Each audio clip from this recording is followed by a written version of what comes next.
17-year-old Taylin Knowles has been dancing for as long as she can remember, and almost nothing could hold her back. But when she was 8 years old, she started losing a lot of weight, she wasn't as energetic as usual, and she was having trouble focusing at school and at dance. I think I lost almost 10 pounds, which at 9 years old is like crazy.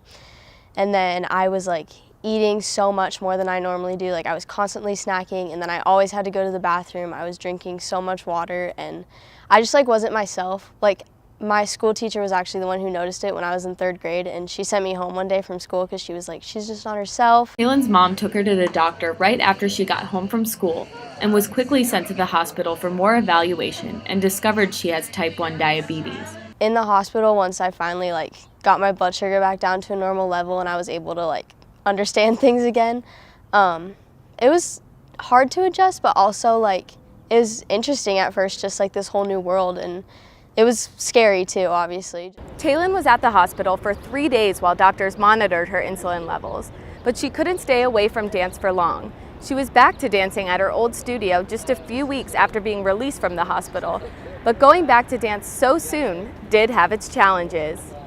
It was really hard to manage at first, and then especially with physical activity, my blood sugar likes to drop a lot when I'm like constantly dancing and moving, especially for like 4 hours at a time that I normally do. So it was really hard to like adjust to it at first. People who like haven't danced before really don't know how like physically taxing it is. Like there's so much more than just like what you see dancers step out and do on a stage. Taylin says now with so much new technology, everything has gotten a lot easier.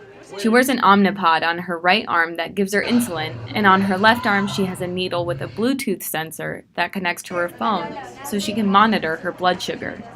Even though she says the new technology is helpful, she still has days that are tough to get through. Every single day is like a completely different like new day, so it's like a constant battle. But if my blood sugar goes low, then I'll usually have to drink a juice or some sort of sugar to like help bring my blood sugar back up. And I'll have to usually sit out for about half an hour or so before I can get back to dancing. When her blood sugar gets especially low, she feels weak and shaky, and some of her crew members notice her eyes glazing over. But everyone on the crew is supportive and understanding of what she's dealing with. If she's hurt, she won't sit down. The only time she'll sit down is when she needs to, because diabetes, of course, but you know, it's kind of a blessing for her character a little bit, because it's made her into a very strong teenage girl. Taylin has been dancing with the electrolytes for the last 3.5 years, and she doesn't plan to ever stop dancing. And there's no chance that her diabetes will ever hold her back. For Cronkite Sports, I'm Claudia Faust.